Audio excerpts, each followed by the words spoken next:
अस्सलाम वालेकुम। उम्मीद करता हूँ फिट होंगे, बेहतरीन होंगे, अपनी लाइफ अच्छे से एंजॉय करें होंगे। हम तीनों की तरह को वीडियो, उसका टाइटल है वीडियो है जी सदाशिव तरवेदी साहब की, और उनका पहले पार्ट हमने आधी वीडियो की थी, आधी वीडियो आज कर रहे हैं, और सेकंड पार्ट एक समझ लें कि ये दूसरा पार्ट है। और सनातन धर्म के बारे में अभी वीडियो देखते हैं और व्यू बाद में देंगे। मेरा नाम राणा मोहम्मद, मेरे साथ है मोहम्मद समीर खोखर, मलिक शकला Iqbal. So guys let's start. एक अंग्रेजी का शब्द है everything is fair in love and war. इसका हिंदी क्या है? जंग और इश्क में सब कुछ जायज है। ये हिंदी का कोई भी शब्द नहीं है। जंग हिंदी का शब्द है ना, इश्क हिंदी का शब्द है ना, जायज हिंदी का शब्द, सब फारसी के शब्द है। कभी आपने हिंदी या संस्कृत या किसी अन्य भारतीय भाषा में ऐसी कोई कहावत सुनी है कि युद्ध और प्रेम में सर्वथा सब कुछ उचित अनुचित है? ऐसा होता ही नहीं है, क्योंकि भाषा आपके दिमाग में एक संस्कृति भी लाती है। हमारे यहां युद्ध का एक धर्म है और प्रेम का एक त्याग है। इसलिए जिन्होंने कहा कि everything is fair in love and war, तो वहां आतंकवाद भी जायज है और फिर एसिड फेंकने वाले भी जायज है। इसलिए हमारे यहां ऐसा नहीं था। इसलिए हमें यह भी ध्यान रखना होगा, हम अपने बच्चों को यह भी समझाएं कि जब वो बहुत सारे प्रकार के तर्क वितर्क करते हैं। एक छोटी सी बात और आपको बताता हूं, तो उसको समाप्त करते हैं। देखिए, हम सभी कोई भी कार्य शुरू करते हैं तो पहला श्लोक क्या बोलते हैं? वक्रतुंडी महाकाय सूर्यकोटि संप्रभा। ये वक्रतुंडी ही क्यों है? किसी ने कभी ध्यान दिया कि सूर्ण जो है वो मुड़ी हुई क्यों होनी चाहिए, सीधी क्यों नहीं होनी चाहिए? उसका कारण यह है। और गणेश जी, यहां तो सबसे बड़ा गणेश जी का मंदिर है। गणेश जी के हाथी का ही सर क्यों है?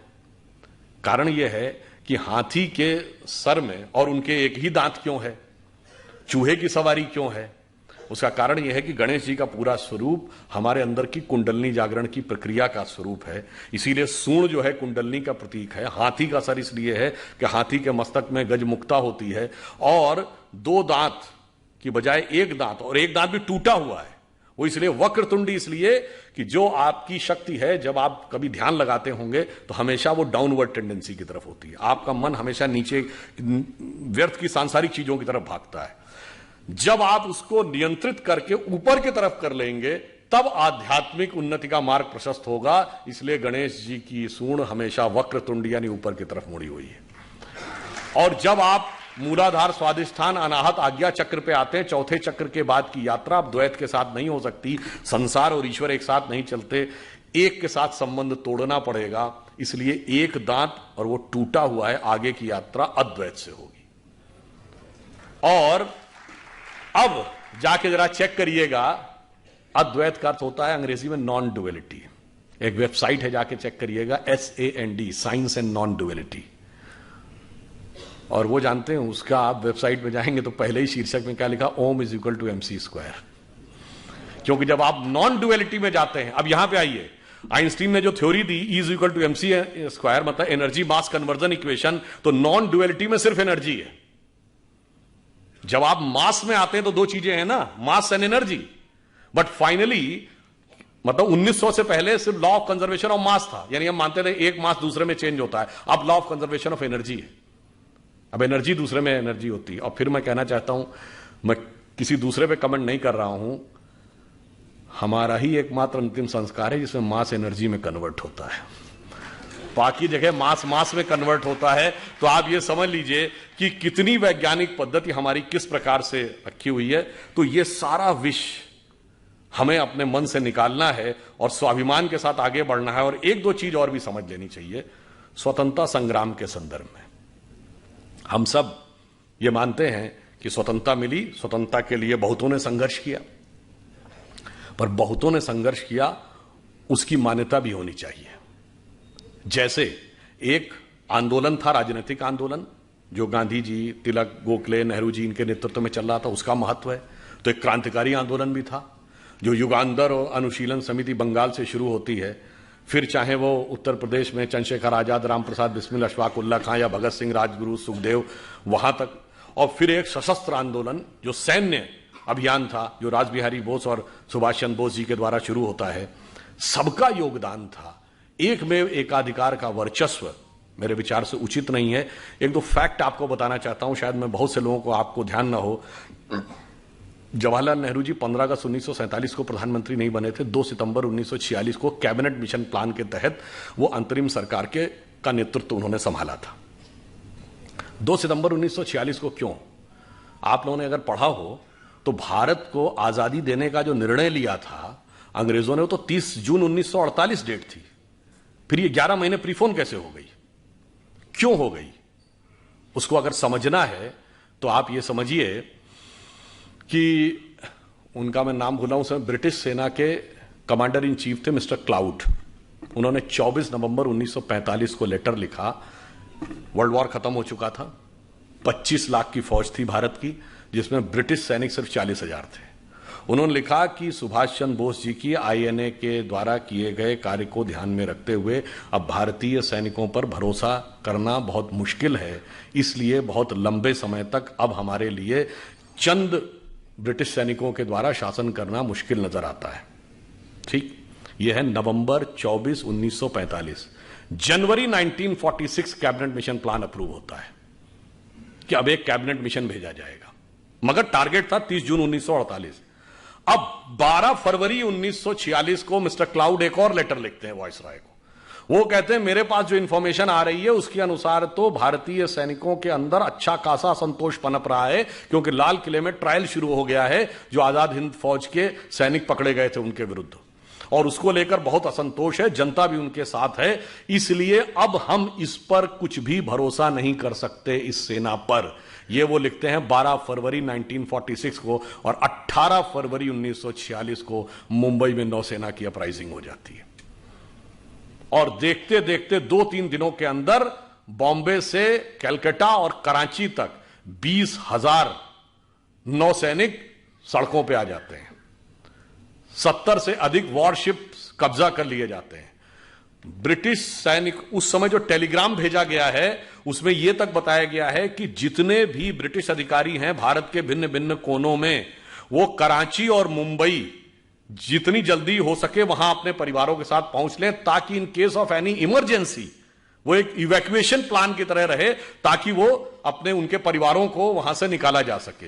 इस कदर भयभीत हो गए थे और ब्रिटिश कमांडर्स की बात कोई मानने को तैयार नहीं था। तब उन्होंने सरदार पटेल और नेहरू जी से और कांग्रेस के नेताओं से आग्रह किया कि आप उन नौसैनिकों को आश्वासन दीजिए, और उनके आश्वासन के बाद वो बात छुपी। उसके बाद तो यह तय हो गया कि अब जितनी जल्दी हो सके जान बचा के भागे। सबसे बड़ा कारण वो नौसेना की अपराइजिंग थी, इसीलिए 2 सितंबर 1946 को सरकार बना दी गई, और इसीलिए 30 जून 1948 तक रुकने की बजाय 15 अगस्त 1947 को कर दिया गया। और शायद आप में से बहुत से लोगों को यह पता हो कि 15 अगस्त 1947 का दिन क्यों चूज किया गया था। वो इसलिए चूज किया गया था क्योंकि 15 अगस्त 1945 को जापान ने सरेंडर किया था, and that's where finally the second world war ended and the British supremacy was established. ये लॉर्ड माउंटबेटन ने खुद लिखा है। तो आप ये समझिए कि स्वतंत्रता के संघर्ष में बहुतों का योगदान है, मगर जिसका योगदान सर्वाधिक है उसको पीछे कर दिया जाता है। हम में से कितनों ने जनरल नॉलेज में पढ़ा कि आजाद हिंद फौज की निर्वासित सरकार थी 1943 में?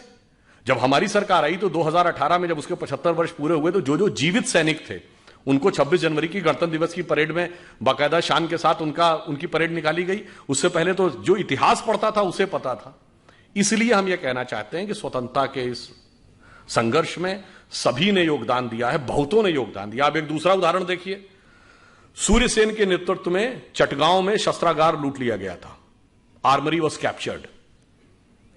काकोरी लखनऊ के पास, वहां ब्रिटिश सरकार का खजाना कैप्चर कर लिया था, जिसमें अशफाक उल्लाह खां, राम प्रसाद बिस्मिल और चंद्रशेखर आजाद थे। दिल्ली में असेंबली में बम फेंक दिया गया था। कलकत्ता के पुलिस कमिश्नर को मार दिया गया था, और वाइसराय हार्डिंग के ऊपर बम फेंक दिया गया था। कभी आप कल्पना करें जरा उस सरकार की कि वाइसराय पे बम, असेंबली में बम, पुलिस कमिश्नर की हत्या, खजाना लूट गया, शस्त्रागार लूट गया, सरकार तो हिल गई होगी। उनका बेचारों का कोई योगदान ही नहीं था, सारा योगदान एकमेव था। तो मेरे विचार से सारा योगदान उनका था जिन लोगों के जो काला पानी सह रहे थे, उनका योगदान नहीं था। जिन्हें कोल्हू में बैल की तरह जोत दिया गया, उनका योगदान नहीं था। जो जेल में रह रहे थे पर जलवे से रह रहे थे, जो किताब भी लिख रहे थे, सेक्रेटरी भी उनके साथ था और एक नहीं 3-3 4-4 किताबें लिखी, जिनके वॉइस राय के साथ अत्यंत मधुर पारिवारिक संबंध थे, वो संघर्ष कर रहे थे। ऐसा अद्भुत इतिहास जो हमारे यहां बताया गया है, हमें इस अमृत काल में यह भी समझने की जरूरत है कि किस किस प्रकार का विष हमें दूर करना है। और उसके बाद मैं ये नहीं कह रहा हूं कि उन लोगों का कोई योगदान नहीं है, मैं बिल्कुल ईमानदारी से कहता हूं, नेहरू जी प्रधानमंत्री बने, उन्होंने कई अच्छे कार्य भी किए, IITs बनी, एम्स बना, राउरकेला बोकारो के स्टील प्लांट्स बने, भाखड़ा नंगल डैम बना, मगर कुछ ऐसे काम भी किए। चीन हमारा पड़ोसी नहीं था 47 में, तिब्बत हमारा पड़ोसी था, तिब्बत चीन का है कोई मानने को तैयार नहीं था, मगर बांडुंग कॉन्फ्रेंस में जाके आपने मनवा दिया और उसके बाद तिब्बत ही नहीं, वो तो एक्साई चीन तक आ गया।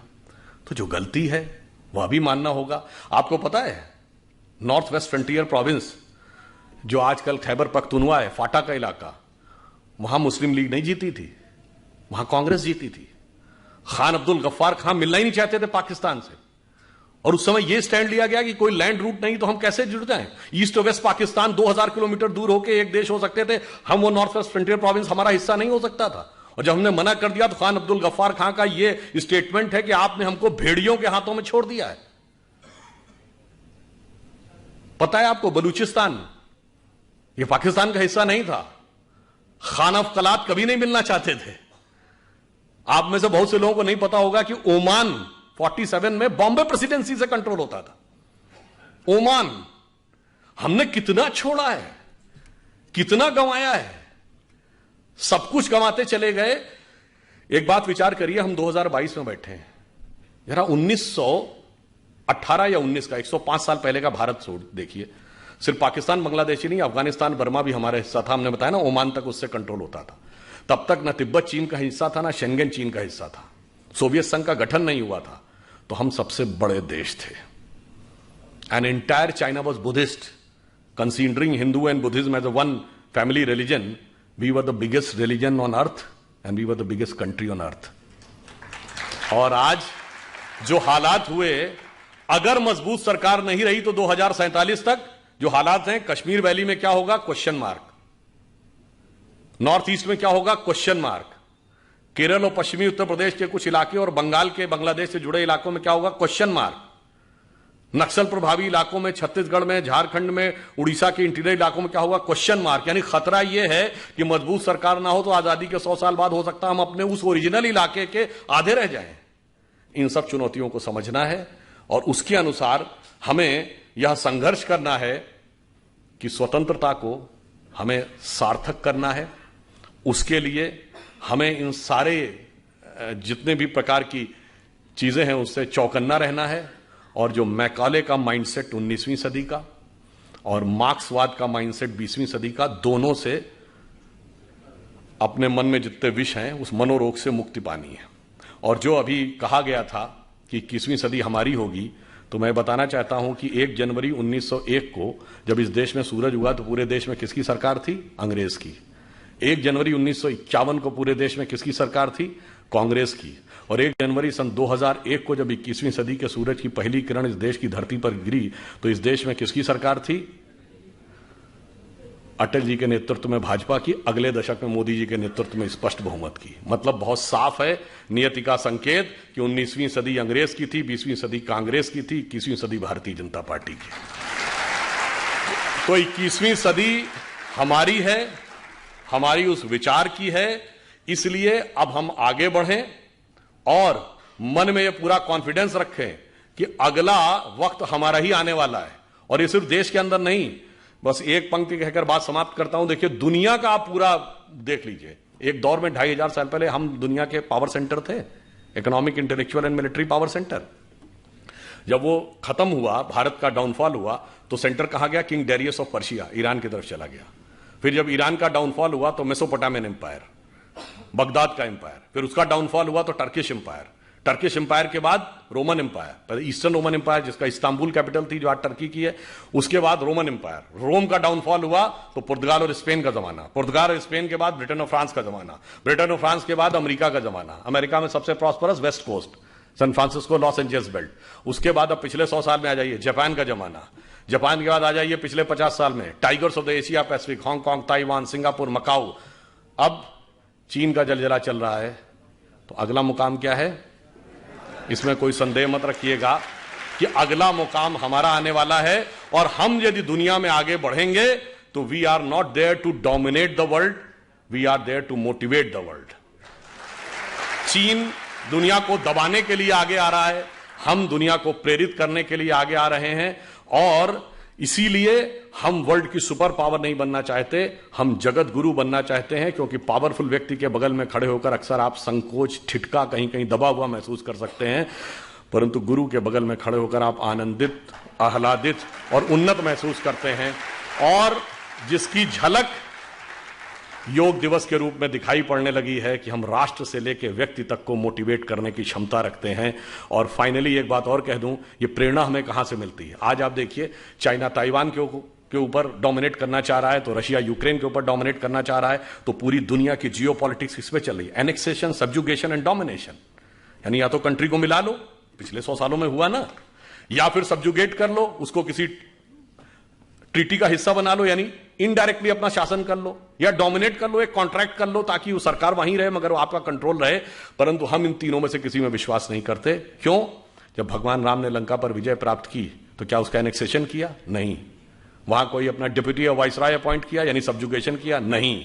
वहां से कोई कॉन्ट्रैक्ट साइन कराया, यानी डोमिनेशन किया? नहीं।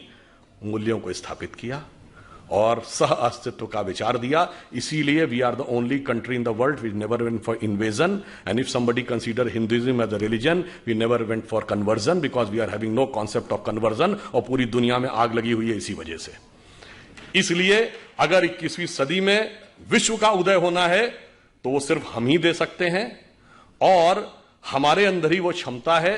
अटल जी की कविता की यह पंक्ति, उस विचार जिसे सांप्रदायिक कह के बहुत लांछित किया जाता है, वो सिर्फ हमारी उन्नति के लिए अमृतकाल जरूरी नहीं है। जब 2047 में हम उस पीक के ऊपर बैठे होंगे, उस समय हम दुनिया को क्या दे रहे होंगे? उनकी प्रख्यात कविता जो पुराने लोगों को याद होगी, हिंदू तन मन हिंदू जीवन, रग रग हिंदू मेरा परिचय। तो उन्होंने कहा था कि होकर स्वतंत्र मैंने कब चाहा मैं कर लूं जग को गुलाम, मैंने तो सदा सिखाया है करना अपने मन को गुलाम। गोपाल राम के नामों पर कब मैंने अत्याचार किया, कब दुनिया को हिंदू करने घर घर में नरसंहार किया। कोई बतलाए काबुल में जाकर कितनी मस्जिद तोड़ी, भूभाग नहीं शत शत मानव के हृदय जीतने का निश्चय। हिंदू तन मन हिंदू जीवन, रग रग हिंदू मेरा परिचय। और फाइनली एक कॉन्सेप्ट अपने दिमाग से पूरी तरह निकालना पड़ेगा। ये जो हमसे कहा गया ना, हम वो देश थे जो आके सेटल होते गए तो लोग बसते चले गए। सरजमीने हिंद पर अक़वाम आलम के फिराक, काफिले बसते गए हिंदोस्तां बनता गया। ये हम सराय नहीं थे कि आके सेटल होते गए, हम वो थे जहां ज्ञान का पहला उदय हुआ और पूरे विश्व को हमने संदेश दिया। इसलिए हमारा राष्ट्रवाद क्या है? हिमालय के आंगन में प्रथम उसे किरणों का दे उपहार, उषा ने हंस अभिनंदन किया और पहनाया हीरक हार। जगे हम लगे जगाने विश्व लोक में फिर फैला आलोक, व्योम तम पुंज हुआ तब नष्ट, निखिल संस्कृति हो उठी अशोक। तो संपूर्ण संसार को शोक से विरत करके उसे सुख के मार्ग पर प्रेरित करने की सामर्थ्य हमारी है। इसके लिए आप प्रण करें, कमर कसें, स्वतंत्रता को सार्थक करने कमर कसें, बलिदान करें, जो पाया उसमें खो न जाएं, जो खोया उसका ध्यान करें। धन्यवाद जी। बिल्कुल जी, जबरदस्त एजुकेटेड पर्सन है। सारी बातें जो इन्होंने की हैं बहुत ही जबरदस्त बातें की हैं और बहुत ही खूबसूरत इसमें एडवाइस कह लें कि वो हम तक पहुंची है। हमने भी इस वीडियो के माध्यम से बहुत सारी ऐसी चीजें सीखी हैं जो हमें आज से पहले नहीं पता थी। तो हिंदुस्तान की अगर बात करें तो वाकई आने वाले टाइम में जो सुपर पावर के रूप में अगर हम लोग भी देख रहे हैं तो वो हिंदुस्तान ही है। चाइना के बाद हिंदुस्तान की बारी है। बहुत ही खूबसूरत सोच हिंदुस्तान लेकर आगे चल रहा है। हिंदुस्तान के जो लीडरान हैं बड़ी पॉजिटिव सोच लेकर आगे चल रहे हैं। पूरी दुनिया को बड़ा बेनिफिट होगा जब हिंदुस्तान सुपर पावर बनेगा, दुनिया को होल्ड करेगा। क्योंकि चाइना की इन्होंने मिसाल दी है, चाइना सुपर पावर बनना चाहता है दुनिया को दबाने के लिए, लेकिन हिंदुस्तान सुपर पावर दुनिया को दबाने के लिए नहीं बनेगा। उन्होंने कहा है कि हम जगत गुरु बनेंगे। Jagat Guru as a mean कि एक उस्ताद की तरह सारी दुनिया को एज अ एक शागिर्द की तरह, एक स्टूडेंट की तरह डील करेंगे। और जो शागिर्द होता है वो अपने गुरु के पास जब खड़ा होता है तो वो डरता नहीं है, उसके दिल में कोई खौफ नहीं होता, वो बिला झिझक अपने आप को सेफ फील कर रहा होता है। लेकिन अगर आप किसी पावरफुल व्यक्ति की पास खड़े होते हैं तो कहीं ना कहीं इंसान के हृदय में डर और खौफ जो होता है ना, वो उसके दिमाग पर हैवी होता है। तो हिंदुस्तान की जो सोच है वो जगत गुरु बनने की सोच है। उससे सारी दुनिया में अमन और एक मोहब्बत का एक पैगाम जो जाएगा वो एक देखने के लायक होगा और बड़ी खूबसूरत चीजें बन जाएंगी, बड़ा खूबसूरत दुनिया का एक माहौल बन जाएगा। जी अली भाई। जी तो बात इस तरह है कि इन्होंने हिस्ट्री के बारे में भी थोड़ा सा बताया है कि किस तरह जो है वो हिंदुस्तान में जो है 2 सितंबर को जो है 1947 को जो है वो हुकूमत आ चुकी थी। और उसके बारे में उन्होंने पूरी डिटेल से बताया है कि 40,000 जो है वो सेना सिर्फ रह गई थी क्योंकि वर्ल्ड वार 2 के बाद, और बाकी सेना मेरे ख्याल में 3 लाख बता रहे हैं, 3 लाख के 4 लाख सेना थी जो इंडियन मतलब पूरी थी भारत में, जिसमें से 40,000 जो है ब्रिटिश थे। 40,000 ब्रिटिश जान। तो ब्रिटिश ज़ाहिर है काबू नहीं कर पा रहे थे और उन्होंने जो है वो अपने बंदूक को जो है वो सेव करने के लिए जल्दी जल्दी से वहां पे निकलना था। और अभी जो है उसके बाद जो है वो सेना भी जो है बगावत पे उतर आई थी, और फिर नेहरू और इन सब से मिल के जो है वो उस ब्रिटिश ने जो है वो थोड़ा सा काबू पाया और 15 अगस्त 1947 को जो है वो भाग गए। और एक और चीज भी जो है वो उन्होंने कहा कि डेट इसलिए जो है ये 15 अगस्त रखी गई है क्योंकि 15 अगस्त 1945 को भी वर्ल्ड वार 2 जो है वो उन्होंने सरेंडर किया जापानीज ने। और तो इसी पे जो है वो 15 अगस्त 1947 15 अगस्त को रखा गया आजादी का दिन। हाँ, ब्रिटिश ने चले सरेंडर कर दिया और ब्रिटिश को जब पता चल गया कि उनका जो पावर है वो कमजोर हो गया तो उन्होंने अपने जितने भी उनके नागरिक थे उनको सेव करने के लिए जो कैपिटल सिटी थे उनमें मूव होने के लिए कहा कि जो कैपिटल सिटी है आप उनमें मूव हो जाए ताकि आसानी से वहां से उनको निकाला जा सके। उनकी जानों को खतरा था, जाहिर बात है, क्योंकि हिंदुस्तान की जो सेना थी वो हैवी थी और जो सारा सिस्टम था वो सारे कंट्रोल जो थे वो तकरीबन उनके हाथ में चले गए थे। इस वजह से ब्रिटिश को वो अपना राज जो है वो खत्म करना पड़ा। और दूसरी चीज यहाँ पे ये जानने के लिए मिली है कि खैबर पख्तूनख्वा भी पाकिस्तान के साथ नहीं मिलना चाहता था, बलोचिस्तान भी पाकिस्तान के साथ नहीं मिलना चाहता था। और अगर पंजाब की भी बात करें तो काफी सारे ऐसे पंजाबी हैं जो कि कहते हैं कि पंजाब भी अलग नहीं होना चाहिए था, जो पंजाब था वही रहना वो चाहिए था। ट्रैवलर थे वो। तो फिर कायदे आजम मोहम्मद अली जिन्ना साहब किसके नजरियात पर इस मुल्क को लेकर आए हैं वो या बात क्या वही लेकर कि आए हैं? जो उन्होंने कही थी कि ये इसलिए बना था कि जब रिफॉर्म आना था तो अपना कि लीड जिनके क्लास लीड क्लास थी जो उनके पास जितनी भी जायदाद थी वो दूसरों में गरीबों में बांटनी थी। बांटनी थी यार। तो उसमें ज्यादातर आ रहे थे पाकिस्तान मतलब मुस्लिम। तो उनको बचाने के लिए कायदे आजम ने जो है वो उस खानदानों को बचाने के लिए जो है वो पाकिस्तान बनाना पड़ा और पंजाब को तोड़ के रख दिया, मत- पंजाब के बेड़े गर्क करके रख दिए। मतलब कि और बाबा कायद ने एक अपने ग्रुप को बचाया जो हाँ, उसकी सोसाइटी थी। तो उसने वो तो साहब बोला था ना, उसने बोला था इधर के 7 करोड़ को बचाने के लिए उधर के 2 करोड़ की कुर्बानी दूंगा मैं। वो 7 करोड़ क्या वो चक्की भी चुना था हथ है ऐसी 7 करोड़ ਨੂੰ बचाना थी। ये वही आजकल वाला सेम सिनेरियो नजर आ रहा है जो पाकिस्तान में है। बहरहाल इन्होंने हिस्ट्री से रिलेटेड बहुत सारी चीजें हैं जिनको रिवील आउट किया है और बहुत सारी स्टोरीज हमने जो है उनके ऊपर वीडियोस भी क्रिएट की हुई हैं। नो डाउट वो इंफॉर्मेशन बहुत ज़्यादा रखते हैं, लेकिन ये चीज़ें शॉकिंग थी कि क्योंकि एक ना एक पॉइंट नया जो है वो निकल के आता है और कहीं ना कहीं। और जैसे हमने सुना कि अपने खैबर पख्तूनख्वा का, बलोचिस्तान का सुना, तो मेरे ख्याल में मुझे लगता है इन माय ओपिनियन पूरा पाकिस्तान जो उससे अलग हुआ है इंडिया से वही नहीं होना चाहता था। लोग जो हैं एक दूसरे के साथ जुड़े हुए थे, किस तरह मतलब उस चीज़ को डिफेंड कर सकते हैं। अब हिस्ट्री पढ़ते हैं तो हिस्ट्री में बताते हैं कि बाबा कायद ने जनाब कायद आजम मोहम्मद अली जनाब उन्होंने जनाब ये कर दिया, उन्होंने इतनी कुर्बानियां दी फलाह पता क्या बने। बताते हैं, मुसलमानों पे जुल्म हो रहा था, मुसलमान बेचारे जो है तो पीस रहे थे, तो ये हो रहा था। हमारे बड़े बताते हैं कोई जुल्म नहीं हो रहा था, हमारे आपने सारा कुछ था। बिल्कुल एक यार, ये सेम कौन सा सिनेरियो जुल्म वैसे हो रहा था? बिल्कुल सेम ऐसे चूरन ऐसे जो है ना अभी तक पॉलिटिशियन जो है ना हमें खिला रहे हैं और अवाम खा रही है। अभी भी अवाम को पूछे ना कि क्या हो रहा है, इंडिया में बड़ा जुल्म हो रहा है मुसलमानों के साथ, उनके साथ वो एक चूरन जो है उधर से चलता आ रहा है, ठीक है, और अभी तक वही बिक रहा है। यकीन माने पता नहीं कौन सा चूरन है, ये तो पता करना पड़ेगा। और अवाम जो है इतनी लैक ऑफ नॉलेज है कि लोग सोचते नहीं है, लोग सुन तो लेते हैं बात। अभी बहुत सारे लोग अगर सॉरी, जुल्म की बात करनी है तो चाइना में हो रहा है, उस पे बोले। वो उस पर कोई बात नहीं करेगा। मैं शॉर्ट सी बात ऐड करना चाहता हूँ कि नीचे जो अवाम बैठी हुई है, मेरी बात अगर किसी को बुरी लगे तो माजरत उस चीज़ के लिए, वो जो नीचे अवाम बैठी हुई है उनमें से बहुत सारे लोग सुनेंगे उस चीज़ को। जैसे उन्होंने मेरे ख्याल में जो हमने फर्स्ट पार्ट किया था जिसपे जुबान को उन्होंने मेरे ख्याल में प्रेफरेंस दी थी, इसमें भी जबान को, सनातन धर्म को जो है वो दे रहे हैं और कह रहे हैं गर्व करें। गर्व, तो वो गर्व की बात जो है ना वो कुछ लोग फील करते हैं, बिल्कुल ठीक है। और यहाँ पे नीचे जो अवाम बैठी हुई है 2000 बंदा बैठा उनमें से कुछ लोग अमल करने वाले होंगे, लेकिन वो कुछ लोग जो हैं इंडिया में खासकर क्योंकि पढ़ी लिखी अवाम है, सोच समझ रखती है, वो माशरे में इम्पैक्ट रखते होंगे। वो 10 बंदे जो हैं इम्पैक्ट रखेंगे तो 10 बंदों के साथ वो अगले 20 बंदों को वो एक किस्म का उनकी सोच कन्वर्ट कर सकते हैं। लेकिन यहाँ पे सिस्टम ये है कि 10 बंदे, अगर पाकिस्तान की बात करूँ, अगर कोई अच्छी बात करता है, वो सोच समझ वाली बात करता है, हिस्ट्री से रिलेटेड होती है और वो सच होता है, तो उसको दबाया जाता है। वो 1%, 10% नहीं बोलूंगा, 1%, तो उस 1% को भी फोर्सफुली प्रेस किया जाता है। किसके थ्रू?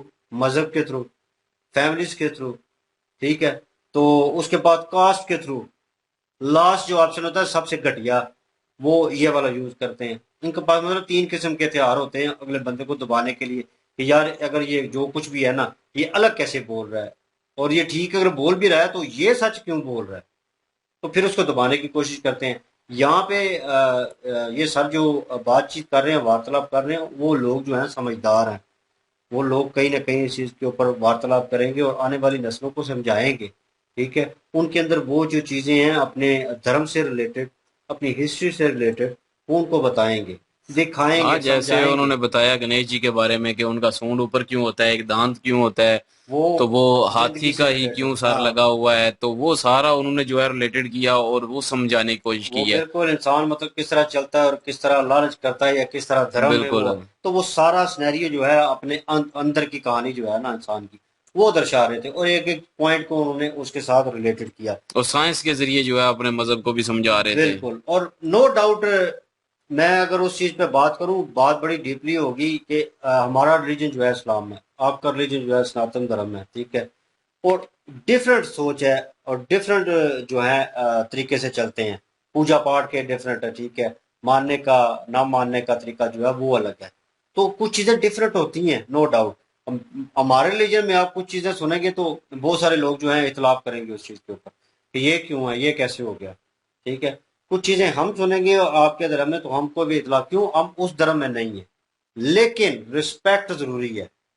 ये नहीं है कि आप वो अगला, मैं अगर कोई इस्लाम की बात कर रहा हूँ तो अगला बंदा सुनते हुए कह रहा है डिसरिस्पेक्ट करे उस चीज को, या आप कोई बात कर रहे हैं अपने सनातन धर्म के बारे में तो मैं डिसरिस्पेक्ट करूँ, तो रिस्पेक्ट जो है वो फर्स्ट है। अगर रिस्पेक्ट रिस्पेक्ट तो करेंगे देनी तो फिर चाहिए। वो उस चीज को समझने में आप उस कैटेगरी में दाखिल होंगे, क्योंकि पहला कदम ही वो है।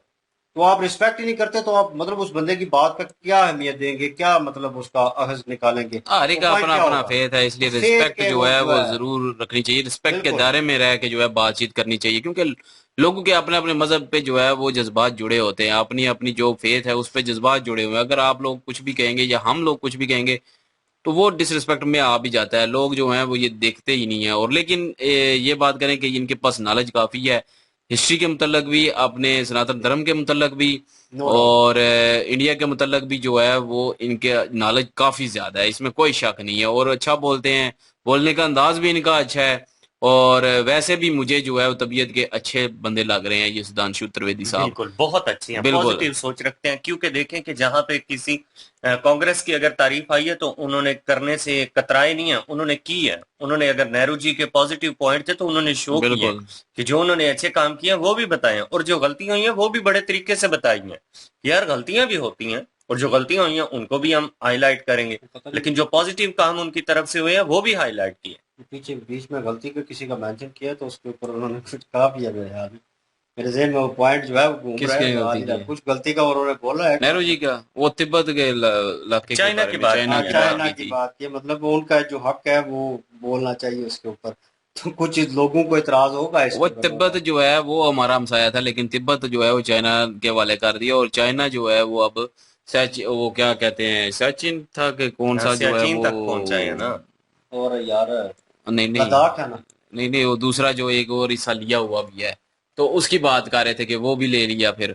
तो अगर उस वक्त जो है वो ये चीजें ना की होती तो चाइना जो है वो हमारा हमसाया ना होता, हमारा हमसाया तिब्बत होता। हाँ, तो ये ये भी है। कहना चाह रहे थे। बहरहाल बहरहाल बड़ी ये अच्छी वीडियो वीडियो थी। अच्छी थी, और अगेन जो और है भी कोई अगर हुई सुधांशु त्रिवेदी साहब की तो कमेंट जरूर कीजिएगा, लिंक भेज दीजिएगा, उस पर भी हम रिएक्ट करेंगे। बिल्कुल, और इनके ओरिजिनल वीडियो की लिंक और महाभारत की लिंक भी डिस्क्रिप्शन में मौजूद होगी, विजिट कर लीजिएगा, सपोर्ट कीजिएगा। इंशाल्लाह मिलते हैं नेक्स्ट वीडियो में, अपना ख्याल रखिएगा, दुआ में याद रखिएगा, तब तक के लिए अल्लाह अल्लाह हाफिज, हाफिज़, पीस। पीस।